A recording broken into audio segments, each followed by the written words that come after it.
नमस्कार बंधुरा नतून एक भिडियोते आपनादेर सकलके जानाई स्वागतम। এই মুহূর্তে আবহাওয়ার বড় আপডেট নিয়ে চলে এলাম। বন্ধুরা সম্প্রতি দক্ষিণবঙ্গ থেকে কাটলো নিম্নচাপ টাইফুন ইয়াগি, সেটা কিন্তু শক্তিশালী নিম্নচাপ রূপে প্রথমে বাংলাদেশে প্রবেশ করেছিল, তারপরে ধীরে ধীরে দক্ষিণবঙ্গের মধ্যে ঢোকে এবং দক্ষিণবঙ্গের ওপর থেকে কিন্তু শক্তি বৃদ্ধি করে এবং অতি গভীর নিম্নচাপে পরিণত হয়, যার জেরে গোটা দক্ষিণবঙ্গের জেলায় জেলায় কিন্তু ভারী থেকে অতি ভারী বৃষ্টিপাত হয়েছে এবং যার জেরে বেশ কয়েকটা জেলায় কিন্তু বন্যা পরিস্থিতি তৈরি হয়ে গেছে। আর এরই মধ্যে একটি খারাপ খবর চলে আসলো দক্ষিণবঙ্গের জন্য। কি খারাপ খবর? আবার কিন্তু নতুন একটি নিম্নচাপ দক্ষিণবঙ্গের দিকেই আসতে চলেছে। হ্যাঁ, আপনারা ঠিকই শুনেছেন, আবার কিন্তু নতুন একটা নিম্নচাপ আসবে দক্ষিণবঙ্গের দিকে। তো ঠিক কবে নাগাদ সেই নিম্নচাপটা দক্ষিণবঙ্গে আসবে এবং এর প্রভাবে কোন কোন জেলায় বৃষ্টির সম্ভাবনা থাকছে, কোন কোন জেলায় ভারী বৃষ্টিপাতের সম্ভাবনা থাকছে, সেই সমস্ত বিষয়গুলো নিয়ে আজকের এই ভিডিওতে বিস্তারিত আলোচনা করব। তো ভিডিওটি ভালো লেগে থাকলে এবং ইনফরমেটিভ বলে মনে হলে অবশ্যই আপনারা ভিডিওটা একটি করে লাইক করে দেবেন, অবশ্যই ভিডিওটি প্রচুর শেয়ার করবেন। সেই সঙ্গে নতুন দর্শক হয়ে থাকলে লেটেস্ট ভিডিওর আপডেট সবার প্রথমে পাওয়ার জন্য চ্যানেলটিকে সাবস্ক্রাইব করে নিয়ে পাশে থাকা বেল আইকনে ক্লিক করে অল নোটিফিকেশন অপশানটিকে অন করে রাখবেন। লেটেস্ট আপডেট আপনারা সবার প্রথমে পেয়ে যাবেন। তো বন্ধুরা এই মুহূর্তে আপনারা অনলাইন ওয়েদার সিস্টেম থেকে দেখতে পাচ্ছেন সম্প্রতি টাইফুন ইয়াগির অতি গভীর নিম্নচাপ কিন্তু বাংলা থেকে কাটলো এবং ধীরে ধীরে পশ্চিম উত্তর পশ্চিম দিকে সরছে। এই মুহূর্তে সেটা কিন্তু অবস্থান করছে উত্তর ছত্তিশগড় সংলগ্ন মধ্যপ্রদেশ এবং সংলগ্ন দক্ষিণ উত্তরপ্রদেশের ওপর, এবং ওই অঞ্চল জুড়ে কিন্তু এখন বৃষ্টি দেবে এবং ধীরে ধীরে সেটা কিন্তু শক্তি হারিয়ে নিম্নচাপ এবং তারপরে কিন্তু এটা মিলিয়ে যাবে। তবে আগামী সপ্তাহে ফের একটা নতুন নিম্নচাপ আসছে পশ্চিমবঙ্গ এবং সংলগ্ন বাংলাদেশের দিকে, সেটা নিয়ে কিন্তু চিন্তা বাড়ছে। আপনাদেরকে পরপর সমস্ত কিছু দেখাবো। দেখতে পাচ্ছেন আগামীকাল 18 সেপ্টেম্বর বুধবার খুব একটা গতিবিধি আমরা দেখতে পাচ্ছি না বঙ্গোপসাগরে। তারপরে 19 সেপ্টেম্বর বৃহস্পতিবার কিন্তু খুব একটা গতিবিধি আমরা দেখতে পাচ্ছি না। এরপরে দেখুন 20 সেপ্টেম্বর কিন্তু কিছুটা গতিবিধি লক্ষ্য করা যাচ্ছে বঙ্গোপসাগরে। দেখতে পাচ্ছেন মায়ানমার উপকূলের কাছে কিন্তু একটা বায়ুপ্রবাহে পরিবর্তন আসছে, ঠিক আছে। এরপরে দেখুন 20 সেপ্টেম্বর শুক্রবার রাতের দিকে আমরা দেখতে পাচ্ছি মায়ানমারের কাছে কিন্তু বায়ুপ্রবাহ একটু বাঁক নিয়ে হচ্ছে, দেখতে পাচ্ছেন এই অঞ্চলটিতে। এরপরে 21 সেপ্টেম্বর শনিবার সকালের দিকে আমরা দেখতে পাচ্ছি মায়ানমার উপকূলের কাছে কিন্তু একটা ঘূর্ণাবর্ত মতো তৈরি হচ্ছে। তারপরে দেখুন 21 সেপ্টেম্বর শনিবার সন্ধ্যার দিকে আমরা দেখতে পাচ্ছি যে একটা ঘূর্ণাবর্ত তৈরি হচ্ছে মায়ানমারের কাছে বঙ্গোপসাগরে। এরপরে দেখুন 22 সেপ্টেম্বর রবিবার সকালে আমরা দেখতে পাচ্ছি যে ঘূর্ণাবর্ত কিন্তু শক্তি বৃদ্ধি করছে এবং ধীরে ধীরে উত্তর পশ্চিম দিকে এগোচ্ছে। মায়ানমারের যে উপকূলবর্তী অঞ্চল রয়েছে সেই উপকূলবর্তী অঞ্চল জুড়ে কিন্তু এটা অবস্থান করছে এবং ধীরে ধীরে উত্তর পশ্চিম দিকে এগোচ্ছে। এরপরে আমরা দেখতে পাচ্ছি 22 সেপ্টেম্বর রবিবার দুপুরের দিকে এরা কিন্তু আরও উত্তর পশ্চিম দিকে এগোচ্ছে এবং পৌঁছাচ্ছে বাংলাদেশের দক্ষিণে। দেখতে পাচ্ছেন বাংলাদেশের দক্ষিণে যে বঙ্গোপসাগরীয় অঞ্চল রয়েছে, উত্তর বঙ্গোপসাগর অঞ্চল, চট্টগ্রাম, সেই সঙ্গে যে উপকূলবর্তী অঞ্চল রয়েছে তার খুব কাছে চলে আসছে এবং এটা কিন্তু লো প্রেশার এরিয়াতে পরিণত হচ্ছে বা নিম্নচাপ অঞ্চলে পরিণত হচ্ছে।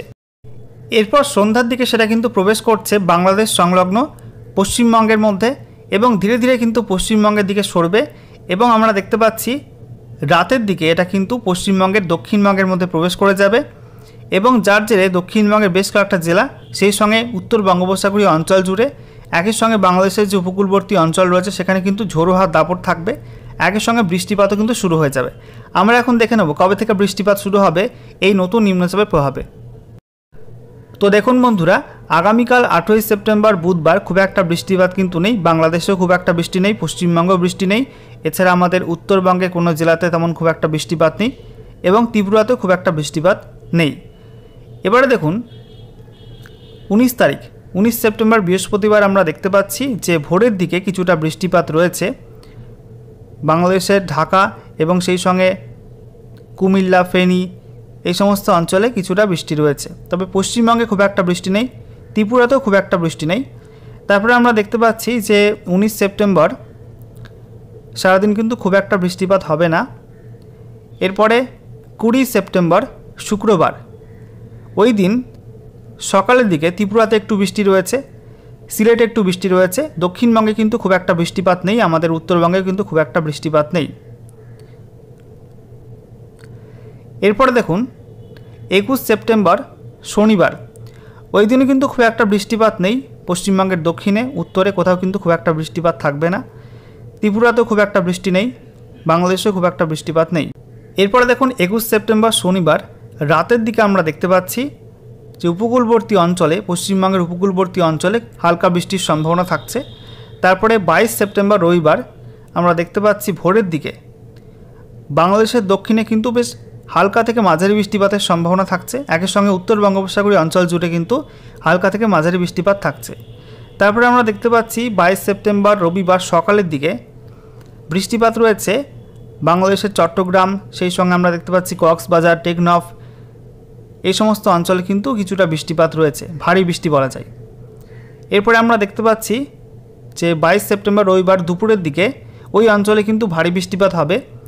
এবং তারপরে আমরা দেখতে পাচ্ছি বিকালের দিকে বাংলাদেশের দক্ষিণে চট্টগ্রাম, সেই সঙ্গে আমরা দেখতে পাচ্ছি কলাপাড়া, এছাড়া বরিশাল, খুলনা, এই সমস্ত অঞ্চলে কিন্তু ভারী বৃষ্টিপাত রয়েছে। তারপরে আমরা দেখতে পাচ্ছি সন্ধ্যার দিকে সেই বৃষ্টি কিন্তু একটু শিফট হবে পশ্চিম সাইডে, অর্থাৎ পশ্চিমবঙ্গের দিকে। দেখতে পাচ্ছেন দক্ষিণ 24 পরগনা, সেই সঙ্গে উত্তর 24 পরগনা, এই সব জেলায় কিন্তু দু একটা জায়গায় বিক্ষিপ্ত ভারী বৃষ্টিপাতের সম্ভাবনা থাকছে। একই সঙ্গে বাংলাদেশের খুলনা, বরিশাল, সেই সঙ্গে আমরা দেখতে পাচ্ছি যে যশোর, তারপরে সাতক্ষীরা, এই সমস্ত অঞ্চলে কিন্তু ভারী বৃষ্টিপাতের সম্ভাবনা থাকছে। এরপরে রাতের দিকে আমরা দেখতে পাচ্ছি কলকাতাতে ভারী বৃষ্টিপাতের সম্ভাবনা থাকছে। একই সঙ্গে পূর্ব বর্ধমান, নদিয়া, মুর্শিদাবাদ, এছাড়া আমরা দেখতে পাচ্ছি হুগলি, হাওড়া, দক্ষিণ 24 পরগনা, উত্তর 24 পরগনা, এই সব জেলায় কিন্তু ভারী বৃষ্টির সম্ভাবনা থাকছে। একই সঙ্গে বাংলাদেশের যে উপকূলবর্তী অঞ্চল রয়েছে, সুন্দরবন অঞ্চল, সেখানেও কিন্তু ভারী বৃষ্টিপাতের সম্ভাবনা থাকছে। তবে উত্তরবঙ্গে খুব একটা বৃষ্টির সম্ভাবনা নেই, দেখতেই পাচ্ছেন। ঠিক আছে, এরপরে কিন্তু ধীরে ধীরে দক্ষিণবঙ্গের মধ্যে নিম্নচাপটি প্রবেশ করবে এবং 2 থেকে 3 দিন বৃষ্টিপাত হতে পারে দক্ষিণবঙ্গে এই নিম্নচাপের প্রভাবে। তো বন্ধুরা, আশা করি আপনারা বুঝতে পারলেন যে আগামী সপ্তাহে 22 সেপ্টেম্বর রবিবার থেকে কিন্তু নতুন নিম্নচাপের প্রভাবে দুর্যোগ শুরু হবে এবং এর প্রভাবে কিন্তু পশ্চিমবঙ্গের দক্ষিণে, বিশেষ করে দক্ষিণের সব জেলা আর বাংলাদেশের দক্ষিণে এর প্রভাব থাকবে এবং এই অঞ্চল জুড়ে কিন্তু এই নতুন নিম্নচাপের প্রভাবে 2 থেকে 3 দিন ভারী বৃষ্টিপাতের সম্ভাবনা থাকছে। তো আপনারা যারা কৃষিকাজের সঙ্গে যুক্ত রয়েছেন, তো আপনাদের ফসল কাটা এবং কৃষিকাজ সংক্রান্ত যে সমস্ত কাজগুলো আছে সেগুলো কিন্তু আপনারা এই সপ্তাহের মধ্যে করে ফেলবেন, কমপ্লিট করে ফেলবেন, নাহলে কিন্তু ফের একটা দুর্যোগ আসবে, তখন আপনারা কিন্তু সমস্যায় পড়তে পারেন।